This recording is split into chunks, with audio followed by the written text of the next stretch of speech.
Selamat pagi. Jadi kali ini kita akan belajar menganimasikan sebuah objek ya.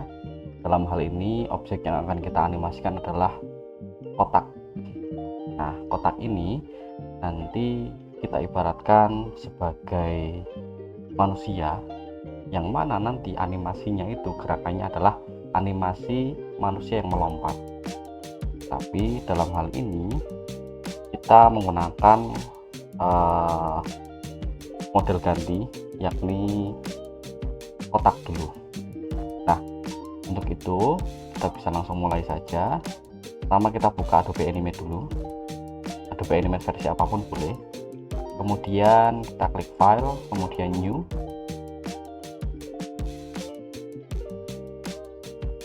Setelah itu kita bisa pilih resolusi. Jadi resolusi ini tergantung dari platform yang ingin kalian tuju, nantinya mau dimainkan di mana, seperti itu. Untuk standar kita pakai yang abadi aja, kemudian frame rate nya kita bisa isi dengan 24. Langsung create saja.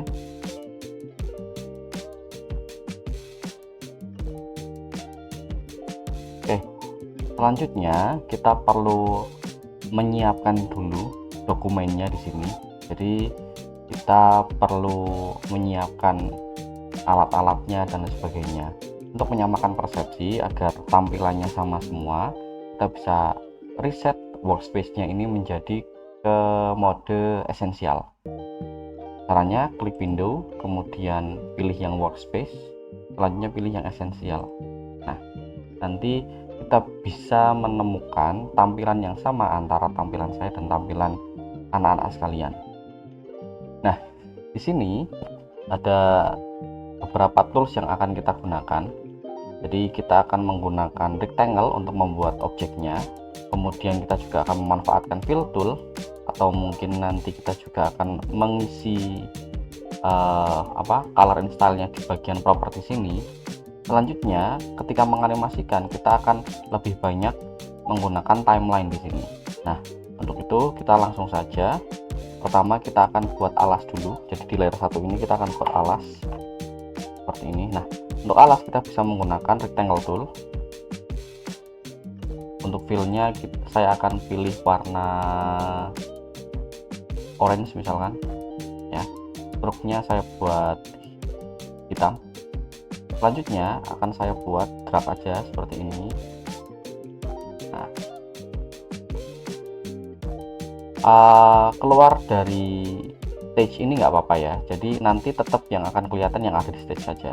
Namun apabila ini terasa mengganggu, kita bisa sembunyikan dengan clip content outside the stage seperti ini. Untuk melihat lagi kita bisa aktifkan lagi seperti itu. Oke, selanjutnya setelah alas sudah jadi, kita akan membuat kotaknya, kotak seperti itu. Nah, untuk kotaknya kita pakai rectangle lagi.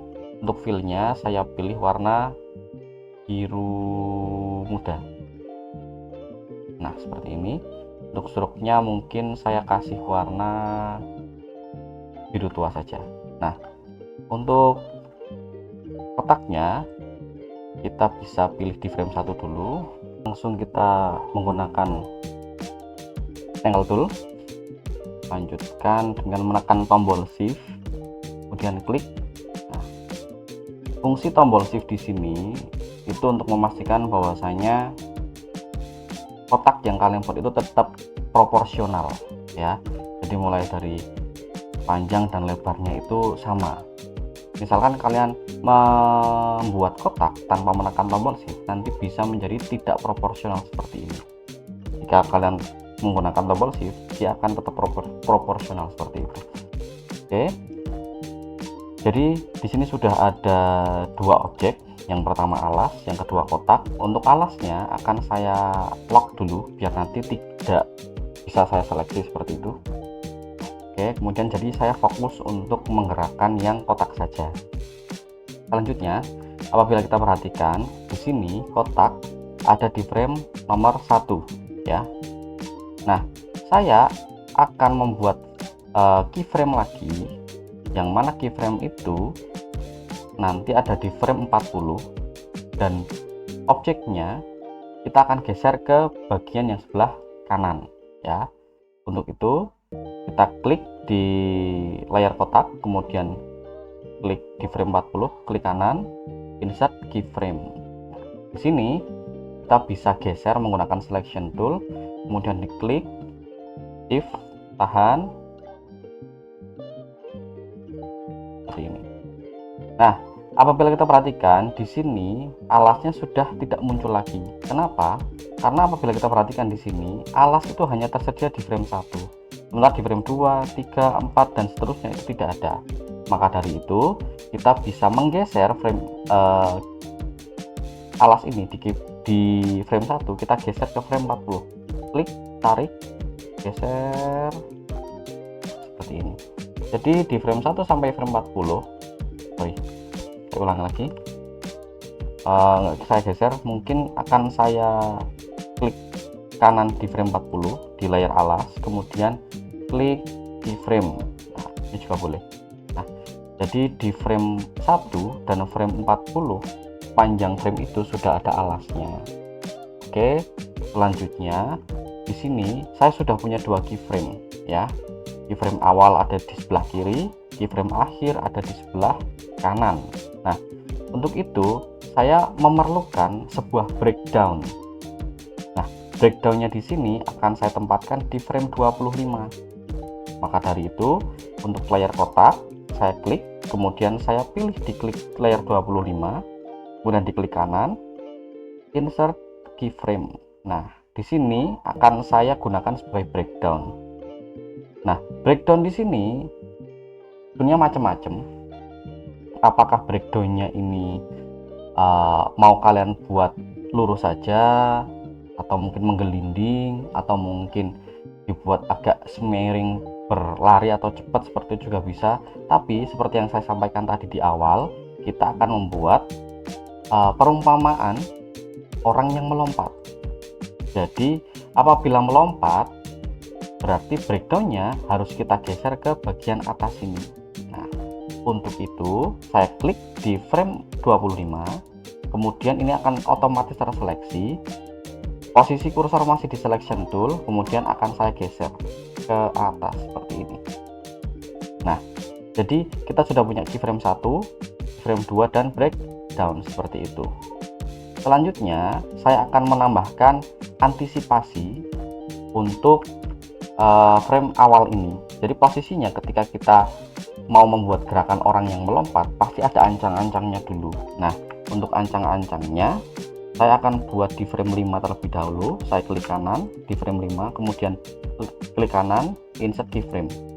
Nah, di sini di frame 1 ini gerakannya, objeknya stay seperti ini. Namun di frame 5 akan saya turunkan sedikit. Nah, untuk mengubah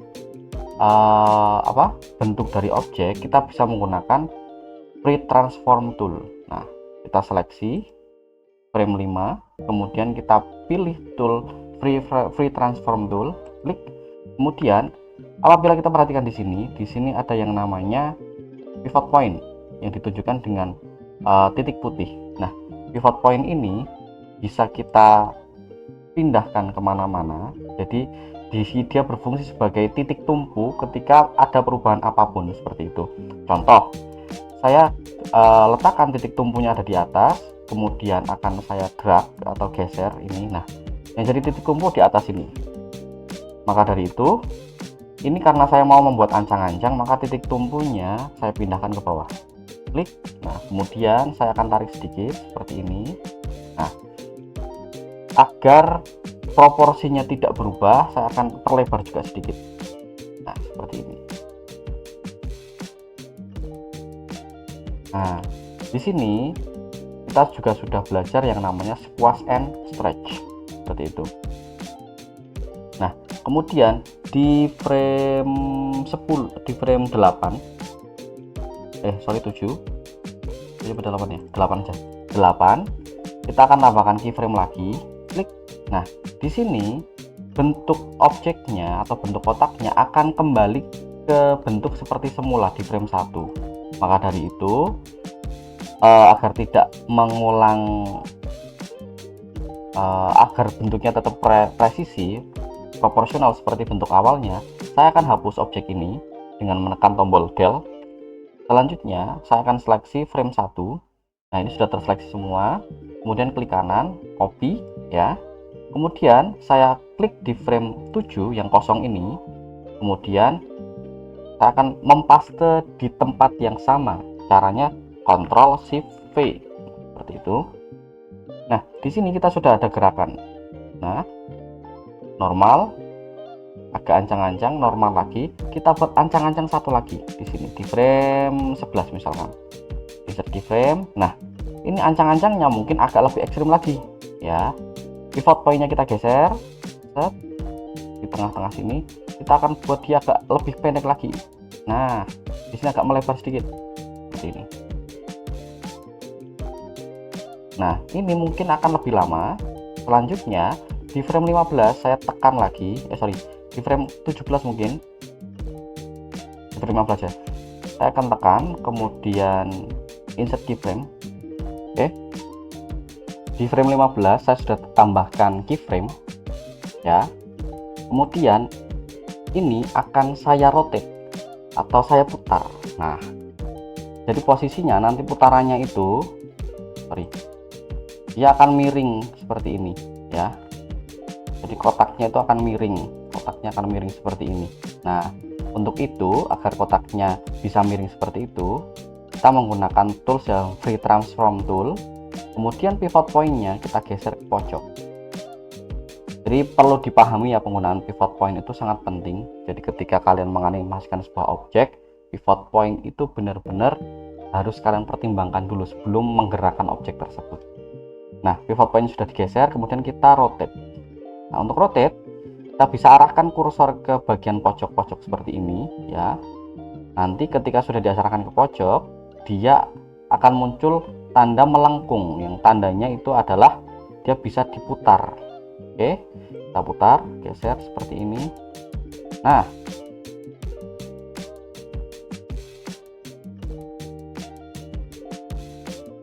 oke, selanjutnya di frame 17 saya tambahkan keyframe lagi. Nah, di sini akan saya kecilkan. Ini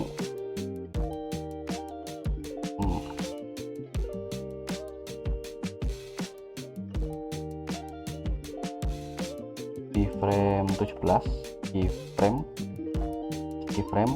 Kemudian ini akan saya rubah bentuknya ya, menjadi agak lebih lonjong seperti ini. Nah, ya, apabila kita preview dia loncat, play, push. Nah, ini mungkin akan saya gerakan agak maju sedikit, Nah, seperti ini.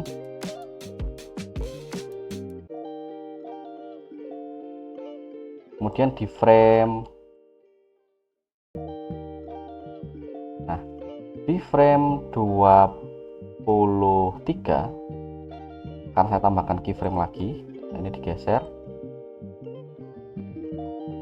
Nah, kita tidak tahu ya gerakan sebelumnya itu seperti apa. Jadi saya mau memastikan posisi yang ada di frame 23 ini sudah pas belum dengan frame breakdown 25 tadi. Saya bisa mengaktifkan onion skin di sini. Klik.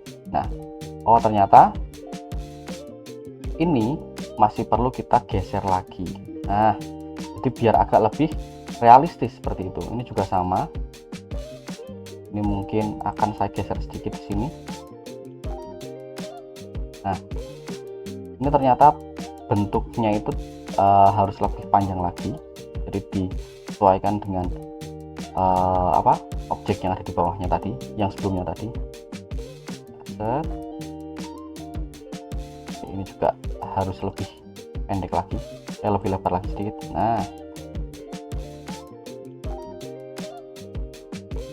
oke, terus, nah ini juga sama, kita panjangkan lagi.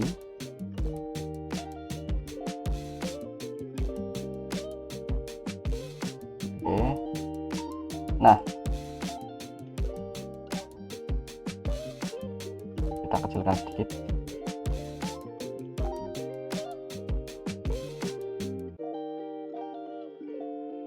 Oke. Set. Nah, sampai di titik ini sudah di breakdown, kemudian dia akan meluncur ke bawah. Nah, untuk meluncur ke bawah, saya akan tambahkan keyframe di bagian frame 33 ya. Klik kanan, kemudian keyframe.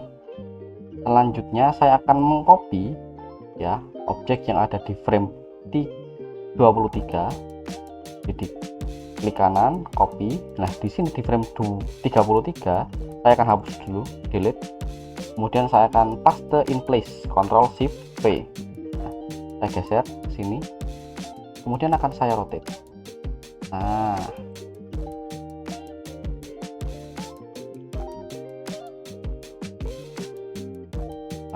ini untuk memastikan titik jatuhnya itu pas gitu loh. Nah, kemudian ini bisa saya geser sedikit. Nah, sebetulnya kalau kita play di sini, nah ini sudah jadi ya animasi frame by frame-nya.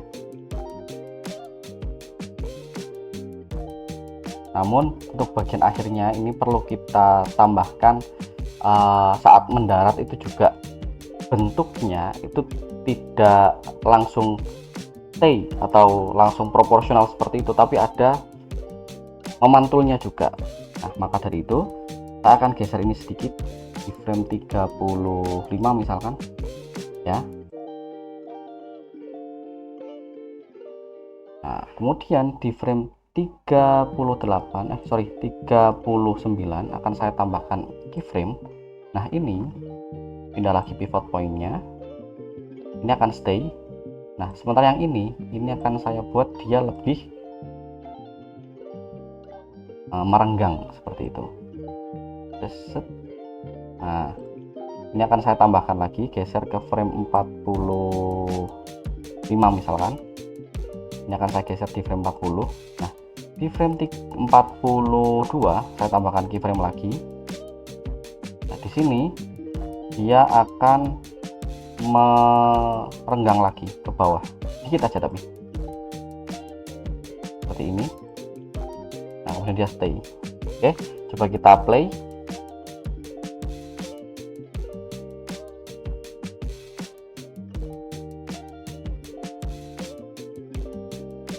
Kondisinya kita matikan dulu. Nah,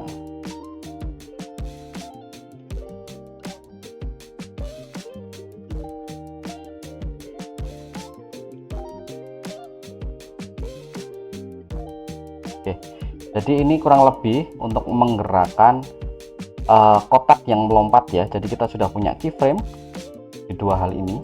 Nah, di frame 1 dan tadi kita sudah rubah ke frame 45. Kemudian ada breakdown di frame 25. Nah, selebihnya itu adalah in between. Untuk in betweennya nanti kita bisa buat lebih halus lagi apabila kita bisa mengatur timingnya di sini. Nah, untuk mengatur timing kita bisa menggeser keyframe ini, yang titik-titik ini, ke frame berapapun sesuai dengan keinginan kita. Apabila kita mau buat dia lebih lambat, maka perlu kita tambahkan frame yang banyak ya. Yang tadinya mungkin 5 frame jadi 10 frame. Nah, itu akan meningkatkan durasi ya, seperti itu. Oke, jadi ini tugas pertama yang harus dilaksanakan. Nanti kalau sudah jadi seperti ini baru kita save, Ctrl S ya. Kemudian kita bisa save di data misalkan atau di drive apapun, yang penting selain C ya. Kemudian kita buat folder baru. Nah, di sini kasih nama Reza atau namamu sendiri, underscore kelas 10 misalkan. Selanjutnya di sini akan saya tambahkan nama kotak loncat. Sudah di save. Oke, selanjutnya kita akan membuat animasi ini menjadi sebuah video yang nanti akan kalian kumpulkan di Google Classroom. Caranya klik file, kemudian export video atau media. Kemudian di sini formatnya pilih yang H264. Kemudian presetnya kita bisa pilih yang high quality. Tadi kan kita pilih yang 1920 kali 1080 itu FHD kan, jadi kita juga pilih yang FHD juga, high quality 1080 HD. Kemudian outputnya kita bisa arahkan pada folder yang tadi kita sudah buat. Nah, tadi saya sudah buat folder Reza kelas 10 lah di sini. Kita save ya toh.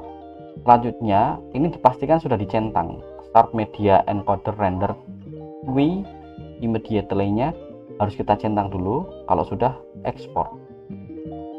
Nah, nanti dia akan langsung membuka aplikasi media encoder.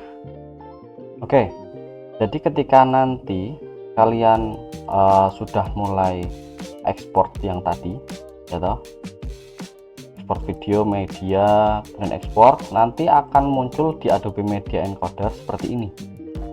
Nah, ini belum kita render. Selanjutnya untuk render kita bisa klik yang play ini ya. Nanti kalau sudah selesai di render, muncul tulisan done, kemudian outputnya kita bisa klik di sini.